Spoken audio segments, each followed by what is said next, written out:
ఒక చిన్న క్వశ్చన్. గోడ ఉంది.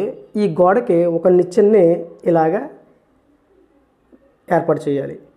అయితే ఇక్కడ కండిషన్ ఏంటంటే ఈ వాల్కి ఈ నిచ్చెన్ని ఏర్పాటు చేసే క్రమంలో ఇక్కడ horizontal distance between wall to ఈ నిచ్చెన మధ్య ల్యాడర్కి మధ్యలో ఉన్నటువంటి డిస్టెన్స్ ఎంతైతే ఉందో వర్టికల్గా ఉండేటువంటి డిస్టెన్సు ఈ ల్యాడర్ యొక్క ఎండ్ పాయింట్ ఆ గోడకు తాగుతుంది చూసారా, అక్కడి నుంచి ఇక్కడికి అంటే వర్టికల్ డిస్టెన్స్ హారిజాంటల్ డిస్టెన్స్ ఒకేలాగా ఉండాలి.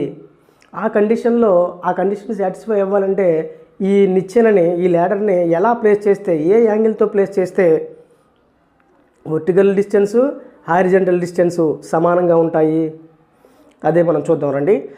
అయితే ఇప్పుడు నా క్వశ్చన్ ఏంటంటే ఇది ఒక వాల్.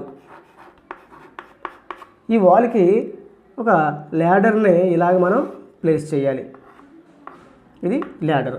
అయితే నేను ఏమడుగుతున్నానంటే ఈ డిస్టెన్స్ ఈ పాయింట్ని వాల్ నుంచి ఈ సర్ఫేస్కి ఈ ల్యాడర్కి మధ్యలో ఉన్న డిస్టెన్సు ఎక్స్ అనుకుంటే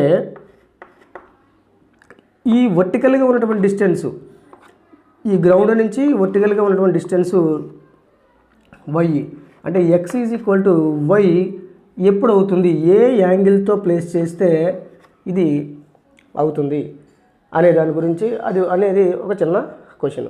ఇలా చేయాలి అంటే మనము థీటా అనేది 45 డిగ్రీస్లో మనం ప్లేస్ చేస్తే ఈ ఎక్స్ డైరెక్షన్లో ఉన్నటువంటి డిస్టెన్సు వై డైరెక్షన్లో ఉన్నటువంటి డిస్టెన్స్ రెండు ఈక్వల్ అవుతాయి. ఇదే కాన్సెప్ట్ను ఉపయోగించుకుని మనము ఐపీఈ 2 మార్క్స్ క్వశ్చన్ని సాల్వ్ చేద్దాం రండి. ఇది మన క్వశ్చను. ఐపీఈ 2 మార్క్స్లో భాగంగా ఇది మన question.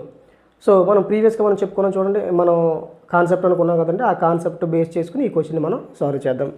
So if a vertical component of a vector is equal to the horizontal component, vertical component horizontal component equal అవ్వాలంట. what is the angle made by the vector with the x-axis? x-axisతో ఎంత angle made అయితే vertical component horizontal component equal అవుతాయి అని ప్రశ్న అనమాట. మనం మాట్లాడుకున్నాం కదండి, వాలు ఈ గోడకి నిచ్చెన ఏర్పాటు చేసాము, ఎక్స్ వై ఈక్వల్ అవ్వాలి అంటే ఎలాగా అంటే థీటా ఈక్వల్ టు 45 డిగ్రీస్ అని చెప్పేసి అనుకున్నాం కదండి. సో అదే ఇక్కడ మనం అప్లై చేద్దాం రండి. ఏంటి, let theta be the angle made by the vector r with x axis తోటి థీటా అనే యాంగిల్ని ఆర్ అనే వెక్టర్ మేడ్ చేస్తుంది. అయితే దాని యొక్క వర్టికల్ కాంపోనెంట్ ఇది అనుకున్నాం కదండి, వాల్తో చేసేటువంటి యాంగిల్ని ఏమన్నారు, ఆర్ సైన్ థీటా. వర్టికల్ కాంపోనెంట్ని మనం ఆర్ సైన్ థీటా గాను హారిజంటల్ కాంపోనెంట్ని ఆర్ కాస్ థీటాగా తీసుకున్నాం. Horizontal component R cos theta, vertical component R sine థీటాగా తీసుకున్నాం. అయితే ఈయన ఏమంటున్నారు, వర్టికల్ కాంపోనెంట్ హారిజంటల్ కాంపోనెంట్ రెండు ఈక్వల్ అవ్వాలన్నారు. So R cos theta equal to R sine theta, ఒకటే ఆర్ కాబట్టి ఆర్ని మనం క్యాన్సిల్ చేస్తాం. ఇంకా మిగిలింది ఏంటి, sine theta is equal to cos theta. అయితే దీన్ని ఏం చేసాము, సైన్ థీటా బై కాస్ థీటాగా రాసుకుని అక్కడ 1 మిగిలింది కాబట్టి 1 ఉంచాం. Sine theta by cos theta అనేది 1. So sine theta by cos theta అనేది ట్యాన్ థీటా కాబట్టి tan theta equal to 1. Tan theta is equal to 1 అయ్యేది ఎక్కడ అంటే ట్యాన్ 45 దగ్గర. సో థీటా అనేది 45 డిగ్రీస్ యాంగిల్ అనేది మేడ్ అవటం జరిగింది. సో ఇందని మనం చెప్పుకున్నాం కదండి,